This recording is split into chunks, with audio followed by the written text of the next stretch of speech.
इन दिनों social media में एक वीडियो जमकर वायरल हो रहा है जिसमें एक लाचार माँ बाप अपने मृतक बेटे के लिए न्याय की गुहार लगाते दिखाई पड़ रहे हैं।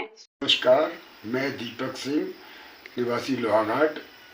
आज मैं आप लोगों के समक्ष आया हूँ अपनी कुछ बात कहने के लिए। मैं कहना चाहता हूँ कि 31 जुलाई 2025 को मेरे बेटे की हत्या कर दी गई। मेरा बेटा खटीमा कोतवाली क्षेत्र में एक जगह है कंजाबाग, जहाँ वो फार्मेसी का द्वितीय वर्ष का छात्र था और उसकी मृत्यु हो गई 31 जुलाई को। और हमारे द्वारा जब वहाँ पुलिस द्वारा सूचना देने पर जब हम वहाँ पहुँचते हैं तो हमें बेटे की डेड बॉडी जो है खटीमा सरकारी अस्पताल की मोर्चरी में मिलती है।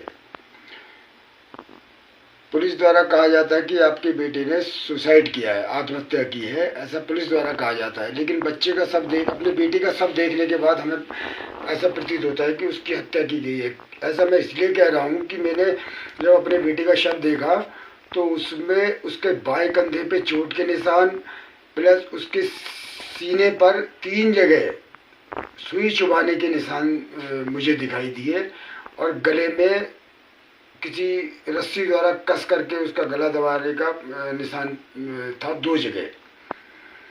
और पुलिस द्वारा मेरे बेटे को सुसाइड कहा जा रहा है, लेकिन मुझे उसकी सबको देख करके ऐसा प्रतीत हुआ कि उसकी हत्या की गई है। जब मैंने खटीमा पुलिस को ये सब कहा तो उन्होंने मुझे डराया धमकाया और बोले कि हमसे ज़्यादा जानते हो, हमने अपने लाइफ में कितने ऐसे सुसाइड केस देखे हैं और ये आपके बेटे का सुसाइड केस है। उन्होंने पहले ही डिसाइड कर दिया ये सुसाइड केस है फर्स्ट दिन ही, जबकि जांच के नाम पे अभी तक कुछ नहीं किया गया। और इसमें मेरे द्वारा जब जानकारी की गई तो उसके कुछ दोस्तों द्वारा मुझे बताया गया कि यहाँ पर मेरे बेटे के कमरे पर एक लड़की का आना जाना होता था अक्सर उस लड़की का मेरे बेटे के कमरे में आकर के रहना, 2-2 दिन 3-3 दिन वहाँ मेरे बेटे के रूम में रहती थी। तो मेरे द्वारा लड़की के बारे में पता किया गया तो वो लड़की यहाँ लोहाघाट थाना क्षेत्र के अंतर्गत एक 12 कोट ब्लॉक है, वहाँ की निवासी है करके ये जानकारी हुई मुझे। उसके पिता का नाम है और उनके द्वारा क्या कहते हैं मुझे जानकारी मिली है पुलिस द्वारा कि ये जो है लड़की का आपके बेटे से अफेयर था। तो पुलिस ने इस मामले में अभी तक उनसे कोई पूछताछ नहीं की, ना ही कोई जानकारी ली और ना ही कोई उनके ऊपर कोई कार्रवाई की है। मेरे द्वारा तहरीर देने पर भी पुलिस ने कोई मुकदमा दर्ज नहीं किया उन लोगों के खिलाफ और उनका पक्ष लेते हुए पुलिस मुझे और उल्टा डरा रही धमका रही है खटीमा पुलिस।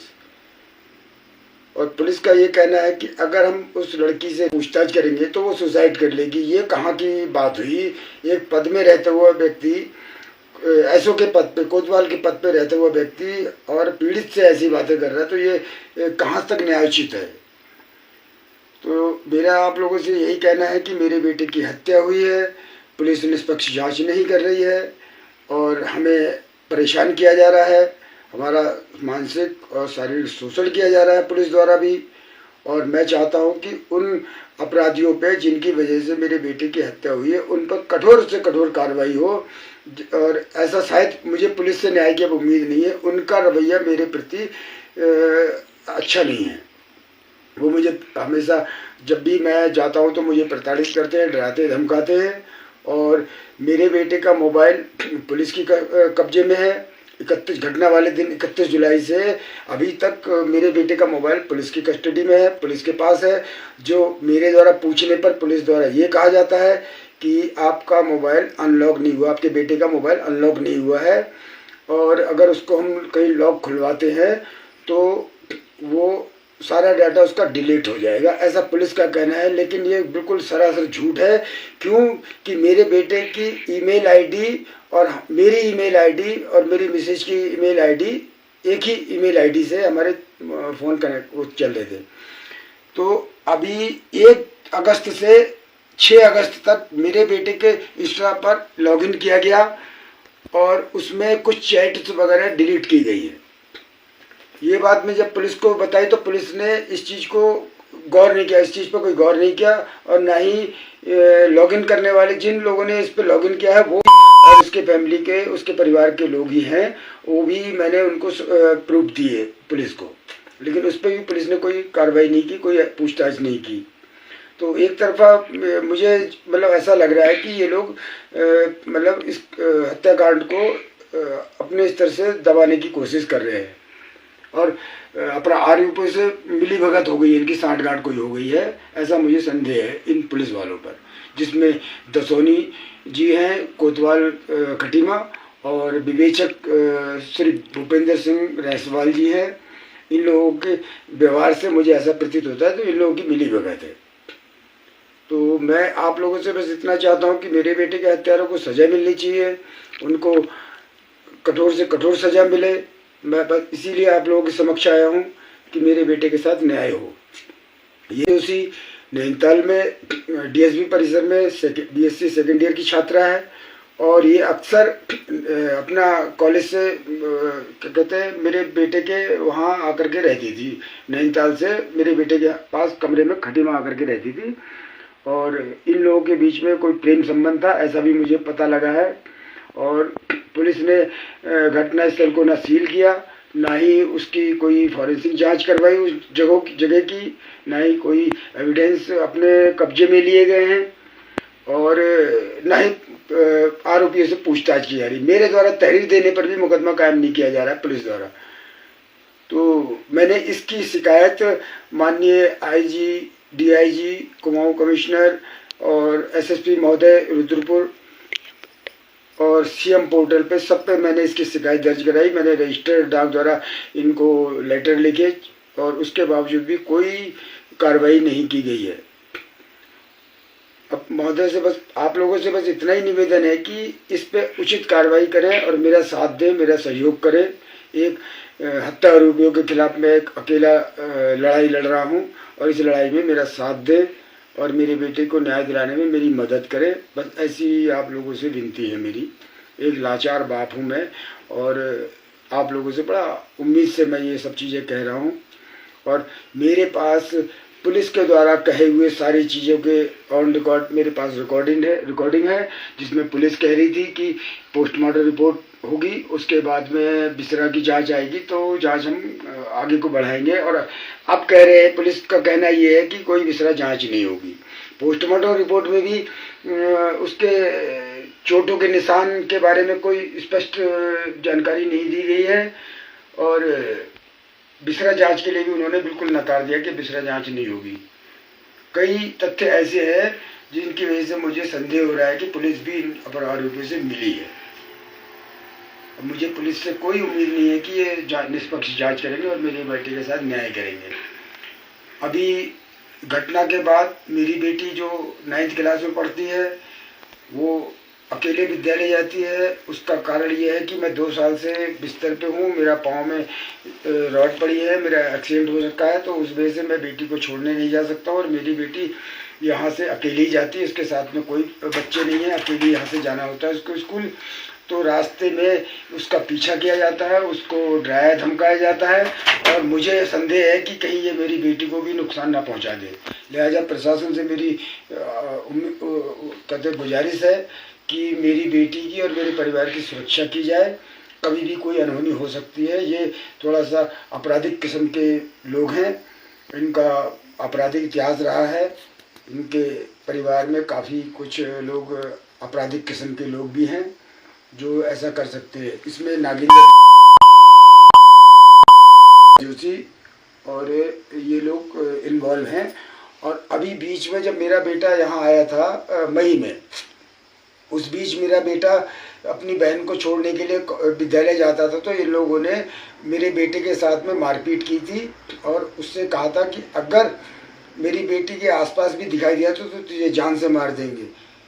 ये इनके द्वारा धमकी भी दी गई और मेरे बेटे के साथ मारपीट भी की गई। और इसकी जानकारी मुझे नहीं होकर के मेरी पत्नी को थी, जो 17 जुलाई को उसने अपनी माँ को ये सब बताया, और बाकी उनकी माँ बता देंगी इस बारे में। नमस्कार सर 31 तारीख को मेरे बेटे का फोन आया था मेरे पास 8 बजे के रात्रि 8 बजे आया फोन। अच्छी तरह बात करी बेटे ने, मोबाइल पे नेट पड़वाया, बोले मम्मी बात करी, उसने वीडियो कॉल में हमसे बात करी, 8:45 तक बात करी। बोला मम्मी कल आ रहा हूँ, राखी खरीदना मत, पापा के पैर में चोट है, आप लोग कहीं मत जाना और कुछ लाना। अच्छी तरह बोल रहा था, पूरा घर दिखाया उसने, अपना कमरा दिखाया सर, अपने दोस्त का कमरा, अच्छी तरह बात करी। बोले मम्मी मेरे कमरे में पंखा खराब हो रखा है, मैं अपने दोस्त के कमरे में सो रहा हूँ। लेकिन पुलिस वालों का कहना यह है कि वो तीसरे कमरे में लटका मिला है और मेरी भांजी रहती है वहां पे। तो उसने बताया मामी उसके पैर जो थे वो जमीन में टिके हुए थे और घुटने मुड़े हुए थे। और फिर अब पुलिस वाले हमें क्या कहते हैं, इधर से इधर घुमा रहे हैं, हमारी सुनवाई नहीं कर रहे हैं। और बस एक ही कह रहे हैं कि यदि लड़की के बारे में आपने कुछ कहा तो लड़की कहीं सुसाइड ना करे, बस हमें इसलिए डराया जा रहा है। और 17 जुलाई को लड़के ने मेरे से कहा, अपनी बहन को छोड़ने गया था स्कूल, तो बोला मम्मी तो कमीज पहन के कमीज, मैंने उसी की कमीज देखी तो मैंने कहा बेटा ये कमीज कैसे फटी है, तो बोला मम्मी, वो पहले रोने लगा, फिर बोला मम्मी बताना मत पापा को, मैं आपको बताता हूँ।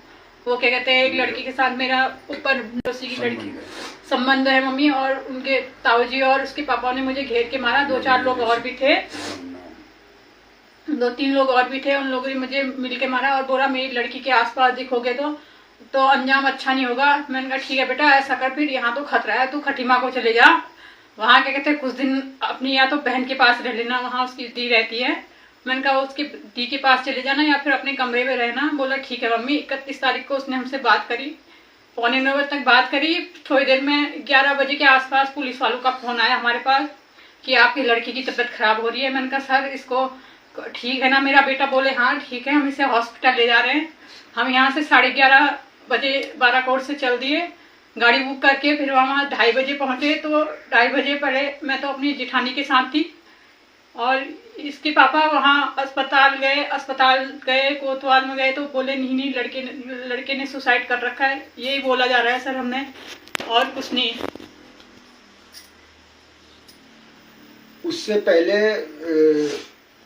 इस लड़की जिसका मेरे बेटे से प्रेम संबंध था, मेरे बेटे को इसकी और लड़कों के साथ में भी चैट मिली, जिसमें दीपू करके लड़का है उसकी और राहुल के साथ में डीएसपी परिसर नैनीताल में पढ़ते हैं।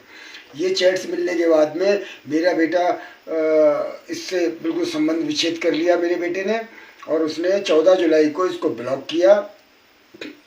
इसको ब्लॉक करने के बाद में फिर उसकी छोटी बहन मेरे बेटे को धमकाया गया कि तू उससे बात कर ले, तो तू अंजाम तुझे पता ही है, अंजाम की धमकी दी जा रही थी उसको।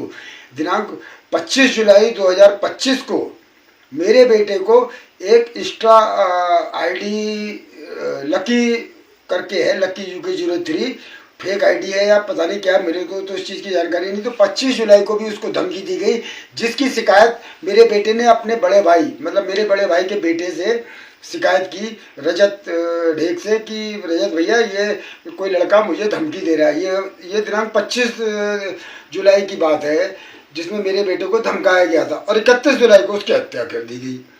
तो कई साक्ष्य मेरे पास अभी उपलब्ध है, और अगर कोई मीडिया कर्मी या कोई भी मुझसे ये साक्ष्य लेना चाहे तो आप मुझसे संपर्क कर सकते हैं। मेरा नंबर है 8938031197। आप किसी भी टाइम मुझसे संपर्क कर सकते हैं और मैं सारे एविडेंस दिखाने के लिए तैयार हूँ। बस मुझे न्याय की उम्मीद है आप लोगों से कि मुझे मेरे साथ न्याय करवाएंगे। और अगर मेरे साथ न्याय नहीं हुआ, तो मैं अपने इष्ट देवताओं की शरण में जाऊंगा और मैं वहाँ न्याय की उम्मीद करूंगा, कि वहाँ न्याय के लिए गुहार लगाऊंगा। मैं बहुत ज़्यादा परेशान हो गया हूँ, मैं बिल्कुल टूट चुका हूँ। एक जवान बेटे का सबको देखने के बाद आज मेरी मनोस्थिति क्या हो रखी है, तो ये शायद आप लोग अनुमान लगा सकते हैं कि मेरी स्थिति इस टाइम में क्या होगी। मैं वैसे ही परेशान हो रखा हूँ, 2 साल से बिस्तर में पड़ा हूँ, और आज मेरे जवान बेटे की हत्या कर दी गई, और कहीं से कहीं तक मेरे बेटे के हत्यारों के खिलाफ कोई सुनवाई नहीं हो रही है। मैं सारे उच्च अधिकारियों के पास जा चुका हूँ, मैं सारे मतलब जगह मैंने अपने हाथ फैला दिया है कि मेरे साथ न्याय करवा दीजिए। कहीं से मुझे न्याय की उम्मीद नहीं है। और ना ही मेरे साथ न्याय हो पा रहा है। जोशी एक पावरफुल लोग हैं, राजनीतिक पहुंच वाले लोग हैं, पैसे वाले लोग हैं, इनके द्वारा मुझे भयभीत, मेरे परिवार को भयभीत किया जा रहा है। और मैं जिस जगह पर रहता हूँ मेरे आस पड़ोस में कोई नहीं है, एकांत जगह पे मैं अपना एक होटल, छोटा सा होटल व्यवसाय कर रहा हूँ और जस्ट मेरे होटल के ऊपर ही इन लोगों का निवास है और ये कभी भी रात बिरात कभी भी मेरे साथ में अनहोनी घटना घटित हो सकती है, इसका मुझे संदेह है। कृपया मेरी प्रशासन से गुहार है कि मेरी सुरक्षा प्रदान की जाए, मेरी और मेरे परिवार की। कल को कोई अनहोनी घटित होती है तो उसके जिम्मेदार प्रशासन और ये लोग होंगे। इससे ज़्यादा मैं क्या कहूँ। बाकी आप लोगों से मैं उम्मीद ही कर सकता हूँ मेरे साथ न्याय की लड़ाई में मेरे साथ दें, मेरा सहयोग करें। दरअसल मामला खटीमा का है, जहां पर चंपावत निवासी शख्स के बेटे विक्रांत सिंह की मौत पर अब सवाल उठ रहा है। 31 जुलाई 2025 को बेटे विक्रांत की आत्महत्या की खबर सामने आई थी और तभी से अब तक पीड़ित माँ बाप बेटे की मौत की गुत्थी सुलझाने के लिए दर दर भटकने को मजबूर हो गए हैं। माँ बाप का ये आरोप है कि पुलिस इस मामले की जांच ठीक तरीके से नहीं कर रही है। ये हत्या का मामला है जिसे पुलिस ने आत्महत्या बोलकर रफा दफा कर दिया है। उनका ये भी कहना है कि उनका बेटा इतना कमजोर नहीं था कि वो आत्महत्या कर ले। यही नहीं, परिवार ने कई लोगों के नाम भी लिए हैं जिन पर गंभीर आरोप लगाए गए हैं। पिता का ये कहना है कि पुलिस झूठ बोल रही है और उनके बेटे के शरीर पर बाएं कंधे पर चोट के निशान और सीने और गले में भी चोट के निशान हैं। यही नहीं, परिवार की ओर से मानसिक और शारीरिक शोषण का भी पुलिस पर आरोप लगाया गया है। परिजनों का ये कहना है कि पुलिस अपराधियों से मिली हुई है। उत्तराखंड के डीआईजी, आईजी को भी इस बात की जानकारी है, लेकिन कोई इस पर कोई कार्रवाई नहीं कर रहा। ऐसे में अब सवाल उठने लगे हैं कि कई दिन बीत जाने के बाद भी क्यों अब तक पुलिस के हाथ खाली हैं। ऐसे में अब सवाल उठने लगे हैं कि कई दिन बीत जाने के बाद भी क्यों अब तक पुलिस के हाथ खाली हैं, क्यों परिवार पुलिस की कार्रवाई से संतुष्ट नहीं है। क्या आपकी राय है? कमेंट बॉक्स में जरूर लिखिएगा।